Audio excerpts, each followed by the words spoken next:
नमस्कार मित्रांनो, स्वागत आहे तुमचं आपल्या प्रेरणादायी चॅनलवर जीवनाचा कानमंत्र.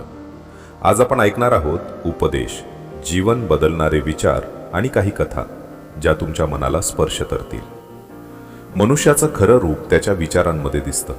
नावानं एकसारखे अनेक असतात, पण विचार वेगळे असले की ओळख वेगळी होते.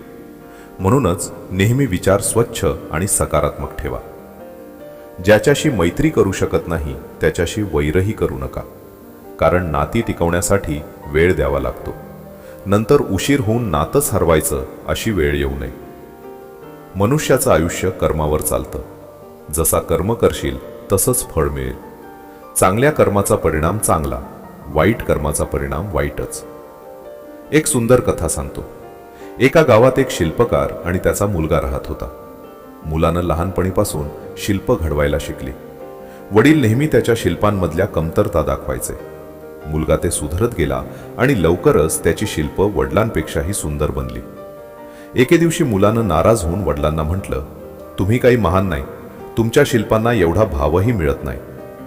वडील शांत राहिले. काही महिन्यांनी मुलाच्या शिल्पांची किंमत आणि स्तुती कमी होऊ लागली. तो पुन्हा वडिलांकडे गेला. वडील म्हणाले, बेटा, जेव्हा मी तुझ्या कमतरता दाखवत होतो तेव्हा तू स्वतःवर समाधानी नव्हतास आणि म्हणूनच सतत सुधरत होतास.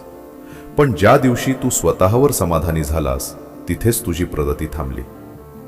या कथेतून शिकायला मिळतं, नेहमी स्वतःला सुधारत राहा, कारण समाधान हे प्रगतीचं थांबणं असतं. विश्वासात अशी ताकद आहे की तो दगडाला देव बनवतो आणि अविश्वास देवानं घडवलेल्या माणसाला दगड बनवतो. कोणाच्या आठवणीत घुटमळत बसू नका. ती ऊर्जा स्वतःच्या ध्येयाकडे वळवा. स्वतःच्या नजरेत योग्य असणं महत्वाचं आहे, कारण ही दुनिया तर देवापासूनही समाधानी नाही. मौन ही ताकद आहे, पण त्याचा उपयोग योग्य ठिकाणी करा. सत्याच्या मार्गावर कधी एकटे पडलात तरी चिंता करू नका, कारण त्या मार्गावर नेहमी देव साथ देतो. जीवन म्हणजे एक दीपक आहे. दीपक फक्त जळत नाही, तो इतरांना प्रकाश देतो, म्हणून पूजनीय आहे. म्हणून नेहमी इतरांसाठी उपयोगी पडा. आणि शेवटच्या क्षणी जर माझं स्मरण करीत देह सोडलात तर माझी शरण लाभते. म्हणून आयुष्यातील प्रत्येक क्षण आठवणींनी पवित्र करा. मित्रांनो, हा संदेश तुमच्या मनाला भिडला असेल तर नक्की लाईक करा. कमेंटमध्ये तुमचे विचार सांगा, शेअर करा आणि जीवनाचा कानमंत्र हे चॅनल सबस्क्राईब करा, कारण इथे तुम्हाला मिळतील जीवन बदलणारे कानमंत्र, कथा आणि प्रेरणादायी विचार. पुन्हा भेटू पुढच्या व्हिडिओत.